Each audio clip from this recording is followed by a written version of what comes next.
నమస్తే welcome to prime టీలో YCP Congress పార్టీల మధ్య రహస్య ఒప్పందం ఉందని వైసీపీని గెలిపించేందుకు కాంగ్రెస్ కుట్ర పన్నుతోందని ప్రధాని మోడీ విమర్శించారు. ఏపీలో కాంగ్రెస్ వైసీపీ ఒక్కటే అని, రెండు కుటుంబ పార్టీలే అని విమర్శించారు. ఏపీలోని బొప్పూడిలో ప్రజాగళం సభలో ఆయన వైసీపీ కాంగ్రెస్ పార్టీలపై నిప్పులు చెరిగారు. దేశంలో ఇండియా కూటమిలో ఉన్న పార్టీలది ఒక్కొక్కరిది ఒక్కో దారిని, ఆ కూటమిలో ఇప్పుడే ఇలా కొట్టుకుంటూ ఉంటే ఎన్నికల తర్వాత ఆ కూటమి పరిస్థితి ఎలా ఉంటుందో ఊహించుకోవచ్చు అన్నారు ఆయన. ఏపీ మంత్రులు అవినీతి విషయంలో పోటీ పడుతున్నారని, ఈ అవినీతిలో కూరుకుపోయిన వైసీపీ ప్రభుత్వాన్ని పెకిలించేందుకు ఏపీ ప్రజలు నిర్ణయం తీసుకున్నారన్నారు మోడీ. తాము ఎన్డీఏలో ఉన్న సహచర పార్టీలను కలుపుకుని వెళుతున్నామని చెప్పుకొచ్చారు. ఏపీ ప్రజల కోసం చంద్రబాబు, పవన్ కళ్యాణ్ అహర్నిశలు కృషి చేస్తున్నారని ప్రధాని కొనియాడారు. ఢిల్లీలో ఏపీలో ఎన్డీఏ ప్రభుత్వాన్ని అధికారంలోకి తేవాలని ప్రధాని మోడీ పిలుపునిచ్చారు. कि आंध्र में जगन की पार्टी और कांग्रेस पार्टी अलग है, ये दोनों एक ही है। एक परिवार के लोग ही दोनों पार्टी चला रहे हैं और ये उनकी मिली भगत है। एनडीए के लोगों को लाभ न मिले तो ये दोनों की चालाकी है। ये दोनों एक ही चट्टे बट्टे के आजू बाजू है। जो लोग चुनाव से पहले अपने फायदे के लिए ऐसे लड़ते हो, ऐसे झगड़ते हो, वो चुनाव के बाद क्या करेंगे ये आप इसका अंदाजा लगा सकते हैं। हमारा एनडीए गठबंधन रीजनल एस्पिरेशंस, नेशनल प्रोग्रेस दोनों को साथ लेकर चलता है, बढ़ रही है। चंद्रबाबू नायडू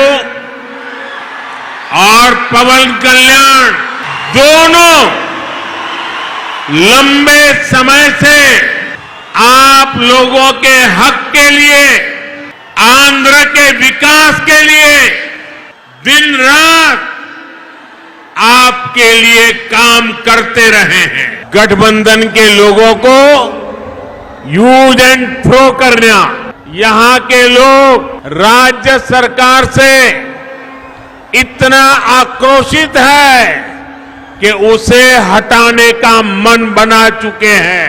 यहां राज्य सरकार के मंत्रियों में एक दूसरे से ज्यादा भ्रष्टाचार करने का कंपटीशन चल रहा है। ఇక వచ్చే ఎన్నికల్లో ఎన్డీఏదే గెలుపని టీడీపీ అధినేత చంద్రబాబు నాయుడు ధీమా వ్యక్తం చేశారు. జెండాలు వేరైనా మూడు పార్టీల ఎజెండా ఒక్కటే అన్నారు. వికసిత్ భారత్ దిశగా దేశం దూసుకుపోతోందని తెలిపారు. పేదరికం లేని దేశం అనేది మోడీ కలని చెప్పారు. జగన్ పోలవరాన్ని గోదావరిలో కలిపేశారని అన్నారు. శాండ్, ల్యాండ్, వైన్, మైన్ అన్ని రంగాలు దోచేశారని ఆరోపించారు. 5 ఏళ్లుగా రాష్ట్రానికి వచ్చే పెట్టుబడులను తరిమేశారన్నారు చంద్రబాబు. భారతదేశానికి ప్రపంచంలో గుర్తింపు తెచ్చిన వ్యక్తి నరేంద్ర మోదీ గారు.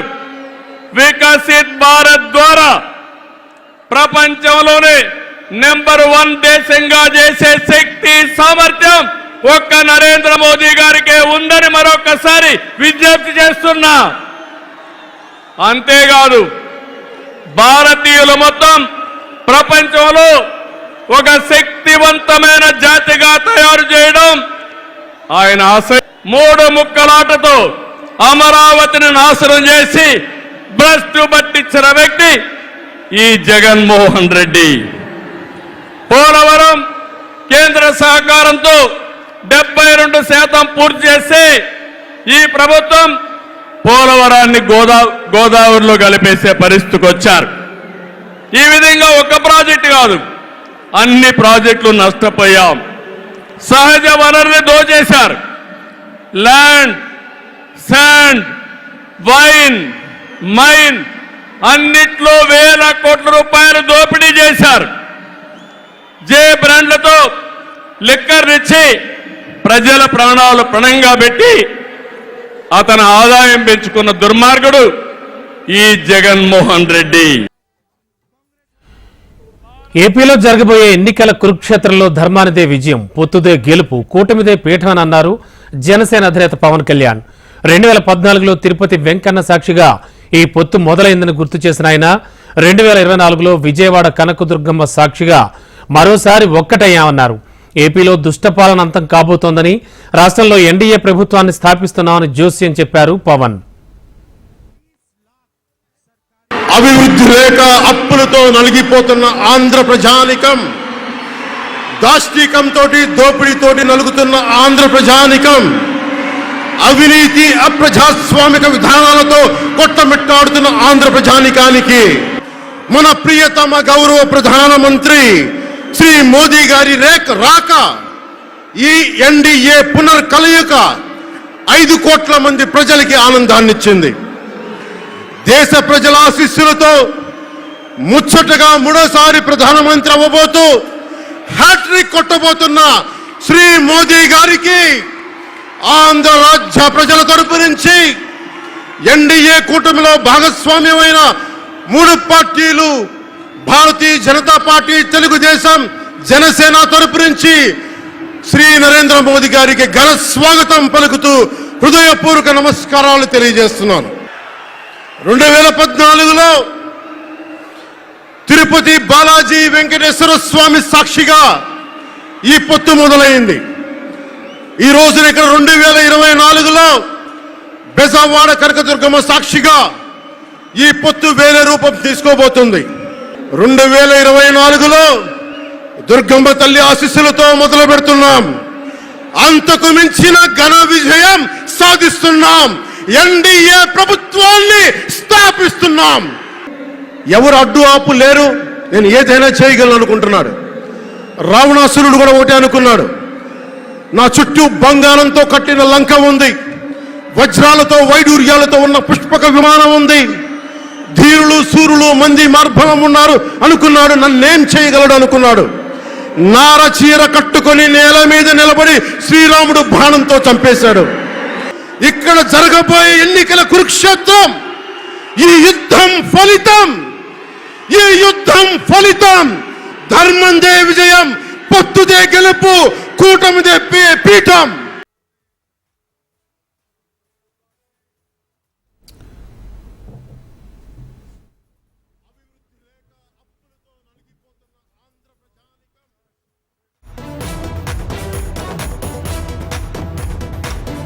Welcome back. చిలకలూరిపేట సభ ట్రఫ్లాప్ అయిందని పేర్ని నాని అన్నారు. సభ జరుపుకోవడమే చేతకాని వాళ్లు జగన్ ఎలా ఎదుర్కొంటారని ప్రశ్నించారు. నాడు మోడీని తిట్టి నేడు పొగుడుతున్నారని అన్నారు. నాడు పాచిపోయిన లడ్డూలు నేడు తాజాగా మారాయా అంటూ ప్రశ్నించారు. మీ పొత్తులు రాష్ట్రానికి అవసరం లేదన్నారు పేర్ని నాని. చిలకలూరిపేట సభలో మోడీ గారు గాని, చంద్రబాబు నాయుడు గారు గాని, లేదా పవన్ కళ్యాణ్ గారు గాని అసలు ఈ రాష్ట్రానికి వారేం చేయదలుచుకున్నారు, అసలు ప్రజలు ఎందుకు ఓటేయాలి, ఓటేస్తే వారేం చేస్తారు వారు ముగ్గురు కలిసి రాష్ట్రానికి. అలాగే 2014లో వీళ్ళ ముగ్గురు కలిసి పవన్ కళ్యాణ్ గారు కూడా చెప్పారు, వెంకన్న బాలాజీ, తిరుపతి బాలాజీ ఆశీస్సులతో మా కలయిక గొప్ప కలయిక అయింది. మరి 2019లో ఈ పాచిపోయిన లడ్లు ఇవాళ చిలకలూరిపేట సభకి ఎలా తాజా లడ్లుగా మారినాయో పవన్ కళ్యాణ్ గారు చెప్పాడా ఈ రాష్ట్ర ప్రజలకి? పాచిపోయిన లడ్లు 5 ఏళ్లు మారేప్పటికీ ఎలా చిలకలూరిపేట అంటే కాకినాడ నుంచి 5 ఏళ్ల క్రితం కాకినాడలో పాచిపోయిన లడ్లు చిలకలూరు 5 ఏళ్లు గడిచిన తర్వాత ఈ చిలకలూరిపేట సభకు వచ్చేప్పటికీ ఎలా తాజాగా మారినాయి, ఎంత రుచిగా ఉన్నాయి, ఎందుకు రుచిగా మారినాయి చెప్పలేదు. ఎంపీ ఎన్నికల్లో టీడీపీ, జనసేన, బీజేపీ కూటమికి ఒక్క సీటు కూడా రాదన్నారు YCP MP Vijayasai Reddy. TDP MP సీట్లు గెలుస్తుందని బీజేపీ కూడా నమ్మడం లేదని పేర్కొన్నారు. కమలం పార్టీ సొంతంగా 370 సీట్లు గెలవాలని టార్గెట్ పెట్టుకుందని తెలిపారు. ఎన్డీఏ టార్గెట్ 400గా ఉంది. ఎన్డీఏలోని Shiv Sena, TDP, Janasena, NCP, JDU, RLD, LJP కలిసి 30 సీట్లు మాత్రమే గెలుస్తాయని అంచనా ఉందన్నారు. కావున ఏపీలో టీడీపీ కూటమికి 0 సీట్లు వస్తాయని విజయసాయిరెడ్డి ట్వీట్ చేశారు. ఇక ఏపీ ఫైబర్ నెట్ బరితెగింపై ఈసీకి టీడీపీ నాయకులు ఫిర్యాదు చేశారు. ఫైబర్ నెట్ స్క్రీన్పై జగన్ ఫోటో పెట్టడం ఎన్నికల నియమావళికి విరుద్ధమని ఏపీ టీడీపీ అధ్యక్షుడు అచ్చెన్నాయుడు సీఈఓకి లేఖ రాశారు. అదే పనిగా ప్రసారం చేస్తున్నారని ఫిర్యాదు చేశారు అచ్చెన్నాయుడు. ఫైబర్ నెట్ అధికారులకు వెంటనే నిలిపివేయాలని ఆదేశాలు ఇవ్వాలంటూ విన్నవించారు. కోడ్ ఉల్లంఘించిన వారిపై చర్యలు తీసుకోవాలని అచ్చెన్నాయుడు కోరారు. ఎన్నికల నియమావళి అమల్లోకి వచ్చిన నేపథ్యంలో ప్రభుత్వ కార్యాలయాలు, బహిరంగ స్థలాల్లో రాజకీయ ప్రకటనలతో కూడిన హోర్డింగ్లు, పోస్టర్లు వెంటనే తొలగించాలని ఏపీ ఎన్నికల ప్రధాన అధికారి ముఖేష్ కుమార్ మీనా అధికారులను ఆదేశించారు. ప్రత్యేకించి రాష్ట్ర సచివాలయం పరిసర ప్రాంతాల్లోనూ, కృష్ణానది కరకట్ట మార్గంలోనూ అనుమతి లేకుండా ఉన్న హోర్డింగ్లను వెంటనే తొలగించాలని ఆదేశించారు. ఇంకా విధుల్లో చేరని ఎన్నికల అధికారులపై తక్షణమే క్రమశిక్షణా చర్యలు చేపట్టాలన్నారు. ఫ్లయింగ్ స్క్వాడ్స్ విస్తృతంగా పర్యటిస్తూ ఈ నియమ నిబంధనలన్నీ పటిష్టంగా అమలయ్యేలా చర్యలు తీసుకోవాలన్నారు.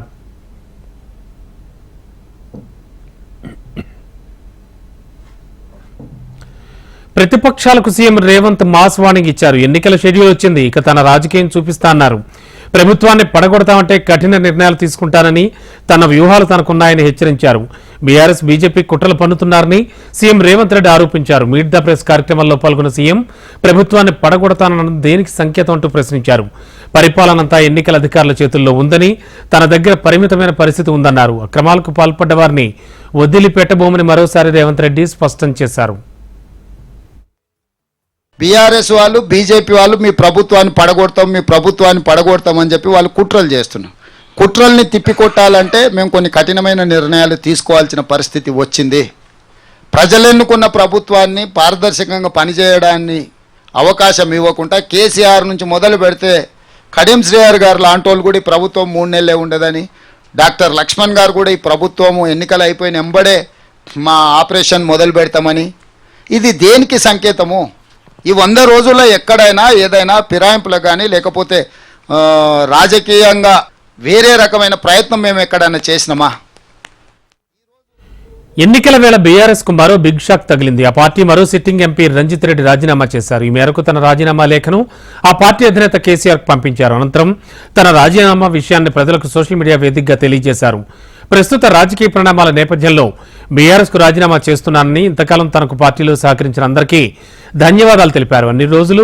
ఇన్ని రోజులు కూడా చేవేళ్ల ప్రజలకు సేవ చేసే అవకాశం కల్పించిన కేసీఆర్, కేటీఆర్లకు ప్రత్యేక కృతజ్ఞతలంటూ సోషల్ మీడియాలో రాసుకొచ్చారు. తన రాజీనామాను ఆమోదించాలంటూ గులాబీ పార్టీ అధినేతను రంజిత్ రెడ్డి రిక్వెస్ట్ చేశారు. మరోవైపు హైదరాబాద్ లో రంజిత్ రెడ్డి బీఆర్ఎస్ ఎమ్మెల్యే దానం నాగేందర్ కాంగ్రెస్ కండువా కప్పుకున్నారు. ఉన్నపాళంగా వెళ్లిన ఇద్దరు కాంగ్రెస్ ఇన్ఛార్జి దీపాదాస్ మున్షి సమక్షంలో పార్టీలో చేరారు. రంజిత్ రెడ్డిని చేవేళ్ల, దానం నాగేందర్ సికింద్రాబాద్ ఎంపీ అభ్యర్థులుగా ప్రకటించే అవకాశం ఉన్నట్లు తెలుస్తోంది. అవతల ఖాళీ అయినాక ఇక మూసినా తెరిచినా ఒకటే కదా. గేట్ ఓపెన్ అయింది మిత్రమా, పొద్దున గేట్ ఓపెన్ చేసి ఒక్క గేట్ తెరిచిన, మొత్తం తెరవాలి. ఇక అట్లా చెప్తాను సార్, మీరు వచ్చినాక చెప్తాం కానీ రాకముందు చెప్తాం. ఇవాళ ఆల్రెడీ గేట్ ఓపెన్ చేసిన అని చెప్పిన. బీఆర్ఎస్ పార్టీ కాలిపోతున్న ఇంటి లాంటిదని బీఆర్ఎస్ ఎంపీలు, ఎమ్మెల్యేలు తమ పార్టీని వీడి కాంగ్రెస్ పార్టీలోకి చేరుతున్నారని ఢిల్లీలో తెలంగాణ ప్రత్యేక ప్రతినిధి మల్లు రవి ఎద్దేవా చేశారు. తాము అడగడం లేదని, వాళ్లు వచ్చి తమ పార్టీలో చేరుతున్నారని తెలిపారు. ఆయన చెరపకురా చెడేవు అన్న తరహాలో బీఆర్ఎస్ పరిస్థితి ఉందన్నారు. మల్లు రవి తమ ప్రభుత్వాన్ని పడగొడతామన్నారు. వాళ్ల పార్టీనే ఖాళీ అవుతోందన్నారు. కాంగ్రెస్ పార్టీలో చేరికలకు కారణం బీఆర్ఎస్ పార్టీనే అని, బీఆర్ఎస్ పార్టీ నేతలు 100 రోజుల్లో 100 తప్పులు మాట్లాడి వాళ్ల పార్టీ నేతలే పార్టీని వీడేలా చేసుకున్నారని తెలిపారు.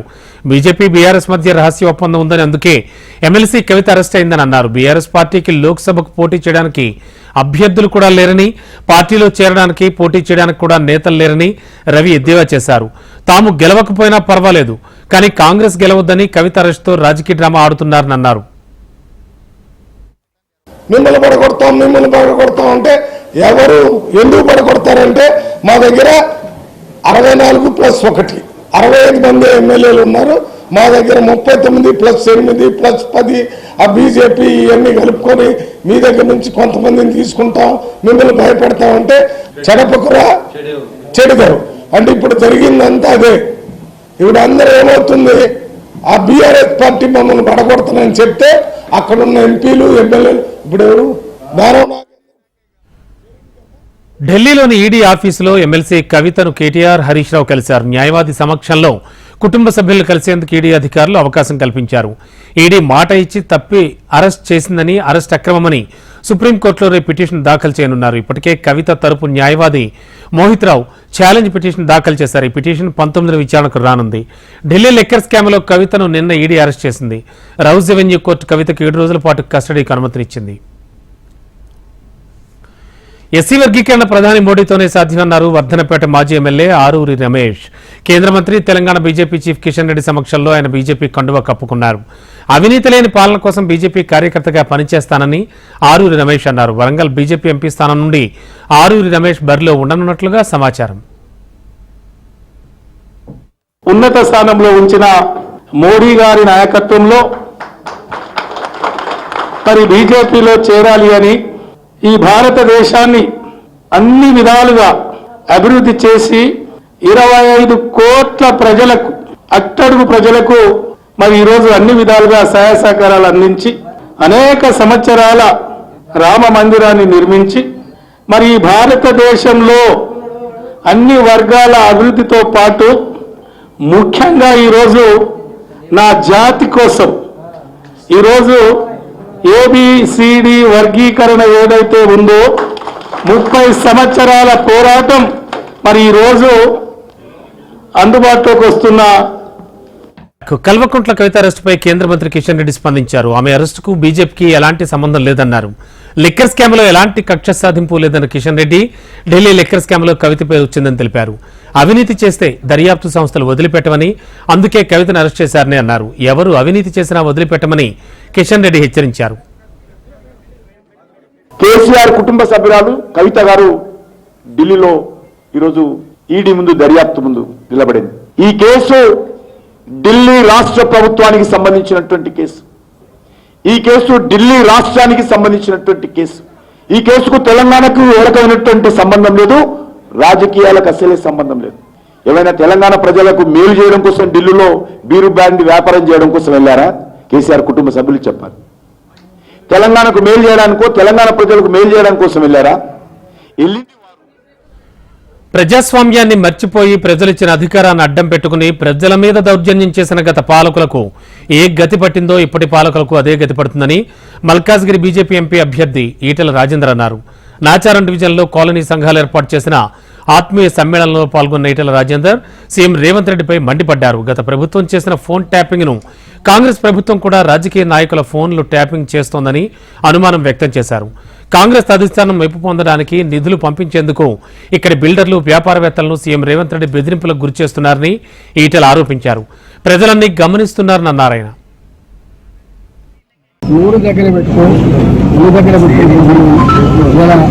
అధికారం ఉందని చెప్పి మాట్లాడితే ప్రజలు సహించడానికి లేదు.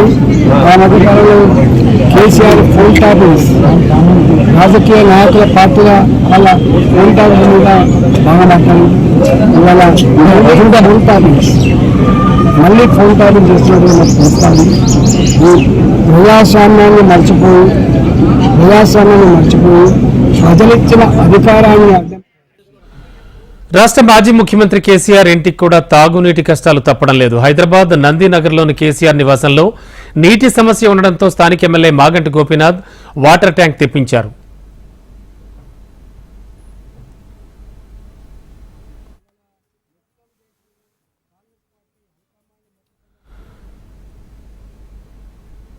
హెచ్ఎంటీవీ ఆధ్వర్యంలో 2023 బిజినెస్ ఎక్సలెన్స్ అవార్డ్స్ కార్యక్రమం వైభవంగా నిర్వహించారు. జేఆర్సీ కన్వెన్షన్లో జరిగిన ఈ అవార్డుల కార్యక్రమానికి ముఖ్య అతిథులుగా మంత్రులు కోమటిరెడ్డి వెంకటరెడ్డి, జూపల్లి కృష్ణారావు, ప్రత్యేక అతిథిగా ఎన్సీఎల్ ఇండస్ట్రీస్ సీఎండీ రవి హాజరయ్యారు. ఎంటర్ప్రెన్యూర్స్, పారిశ్రామికవేత్తలకు సమున్నత గౌరవం లభించింది. వ్యాపార రంగాల్లో విశేష కృషి చేసిన వారికి హెచ్ఎంటీవీ అవార్డులు అందజేసింది. 18 రంగాల్లో విశిష్ట సేవలు అందించిన వారి కృషిని గుర్తించిన హెచ్ఎంటీవీ అవార్డులతో సత్కరించింది. ప్రతి ఏటా బిజినెస్ అవార్డులు అందజేస్తున్న హెచ్ఎంటీవీ ఈసారి కూడా సగౌరవంగా సత్కరించింది. పత్రికా రంగంలో, ప్రింట్ మీడియాలో హెచ్ఎంటీవీ తనకంటూ ఒక ప్రత్యేకమైన శైలిలో ముందుకు పోతూ, నాకు నచ్చిన పెద్ద ప్రోగ్రాం ఏంటంటే హెచ్ఎంటీవీలో తెలంగాణ ఉద్యమం నడుస్తున్నప్పుడు దశ దిశ అనే కార్యక్రమం పెట్టి మేమందరం కూడా తెలంగాణ ఉద్యమంలో, నేను ఆ రోజు కృష్ణారావు గారు కూడా మంత్రి పదవి కూడా రిజైన్ చేసినాం. ఎందుకంటే పిల్లలు సూసైడ్ చేసుకుంటున్నావు, మనకి ఎందుకు ఈ పదవులు, మనకు తెలంగాణ రావాలని. అప్పుడు దశ దిశ అనే కార్యక్రమంతో ఏ ఛానల్ కూడా తెలంగాణ గురించి మాట్లాడేదే కాదు.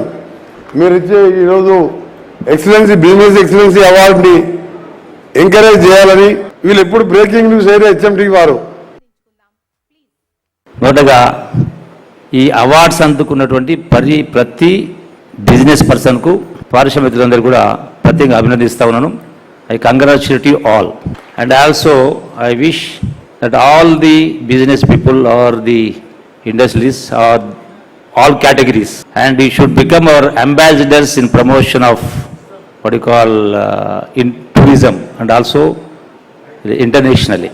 మీ అవార్డ్స్ అందుకున్న దాన్ని బట్టి చూస్తే చిన్నగా మొదలుపెట్టి 2 రాష్ట్రాల్లో ఎన్నికల కౌంటింగ్ తేదీని మారుస్తూ ఈసీ నిర్ణయం తీసుకుంది. అరుణాచల్ ప్రదేశ్, సిక్కిం రాష్ట్రాల్లో జూన్ 2న కౌంటింగ్ నిర్వహిస్తామని వెల్లడించింది. నిన్న విడుదల చేసిన షెడ్యూల్లో తొలుత జూన్ 4న కౌంటింగ్ ఉండగా ఆ రాష్ట్రాల నుంచి వచ్చిన విజ్ఞప్తుల మేరకు కొత్త కౌంటింగ్ తేదీని ప్రకటించింది. ఏప్రిల్ 19న ఇరు రాష్ట్రాల్లో పోలింగ్ జరగనుంది. పాకిస్తాన్లో ఉగ్రవాదులు రెచ్చిపోయారు. ఖైబర్ పఖ్తూన్ఖ్వా రాష్ట్రంలో ఉన్నటువంటి ఉత్తర వజీరిస్తాన్ జిల్లాలో ఏకంగా సైనిక స్థావరంపై ఆత్మాహుతి దాడి చేశారు. భారీగా పేలుడు పదార్థాలను అమర్చిన వాహనంతో సైనిక పోస్టును ఢీకొట్టారు. ఈ ఘటనలో పలువురు సైనికులు చనిపోయారు. భద్రతా దళాలతో జరిగిన కాల్పుల్లో 6 టెర్రరిస్టులు హతమయ్యారు. వాళ్లలో కొందరు బాంబులు అమర్చినటువంటి ఆత్మాహుతి దాడి జాకెట్లను ధరించినట్లు గుర్తించారు. కొత్తగా ఏర్పాటు చేసిన జైషే పురాస్ అనే మహమ్మదే సంస్థ ఈ దాడికి బాధ్యత వహించింది. బాంబు పేలుడులో 5 సైనికులు, అనంతరం జరిగిన కాల్పుల్లో 2 ఆఫీసర్లు చనిపోయినట్లుగా పాక్ సైన్యం వెల్లడించింది. ఆస్ట్రేలియా విదేశాంగ మంత్రి పెన్నీ వాంగ్ స్వలింగ వివాహం చేసుకున్నారు. ఆస్ట్రేలియాకు చెందిన తొలి గే ఫీమేల్ పార్లమెంటేరియన్ అయిన పెన్నీ వాంగ్ తనతో చాలా కాలంగా సహచర్యం చేస్తున్న సోఫియా అలౌకేను వివాహం చేసుకున్నారు. ఈ విషయాన్ని పెన్నీ వాంగ్ స్వయంగా సోషల్ మీడియా ద్వారా వెల్లడించారు. మా సామాజిక వర్గం స్నేహితులు అందరితో కలిసి ప్రత్యేక రోజును వేడుకగా జరుపుకోవడం సంతోషంగా ఉందని పెన్నీ వాంగ్ పేర్కొన్నారు. పెన్నీ వాంగ్, సోఫియా అలౌకే వివాహ వస్త్రధారణలో పూల బొకే పట్టుకున్న ఫోటోను వాంగ్ షేర్ చేశారు. పెన్నీ వాంగ్ దక్షిణ ఆస్ట్రేలియా నుంచి సెనేట్కు ప్రాతినిధ్యం వహిస్తున్నారు. భారత్కు చెందిన స్వీట్ రసమలై అరుదైన ఘనతను సాధించింది. టేస్ట్ అట్లాస్ ప్రకటించినటువంటి world top 10 best cheese desserts జాబితాలో 2వ స్థానంలో నిలిచింది. ఇది పశ్చిమ బంగాల్లో పుట్టింది. దీనికి 4.4 రేటింగ్ లభించింది. పోలాండ్కి చెందిన సెర్నిక్ 4.5 పాయింట్లతో మొదటి స్థానంలో నిలిచింది. ఆ తర్వాత చైనాకు చెందిన స్ప్రుకియా నోబితా, అలాగే న్యూయార్క్ తరహా చీజ్, జపాన్కు చెందిన సౌఫిల్ చీజ్, స్పెయిన్కి చెందినటువంటి బాస్క్ చీజ్ ఇందులో ఉన్నాయి. ప్రముఖ నటి మాజీ ఎంపీ జయప్రదకు సుప్రీంకోర్టులో ఊరట దక్కింది. ఈఎస్ఐసి కేసులో జయప్రదకు ఎగ్మోర్ మెట్రోపాలిటన్ మ్యాజిస్ట్రేట్ కోర్టు 6 నెలల పాటు జైలు శిక్ష విధించింది. ఈ తీర్పును జయప్రద మద్రాస్ హైకోర్టులో సవాల్ చేసిన ఫలితం దక్కలేదు. ఆ శిక్షను మద్రాస్ హైకోర్టు సమర్థించింది. జయప్రద శిక్షార్హురాలే అంటూ స్పష్టం చేసింది. దీంతో జయప్రద సుప్రీంకోర్టును ఆశ్రయించారు. జయప్రద దాఖలు చేసిన పిటిషన్ను విచారణకు స్వీకరించిన అత్యున్నత న్యాయస్థానం మద్రాస్ హైకోర్టు తీర్పును కొట్టివేసింది.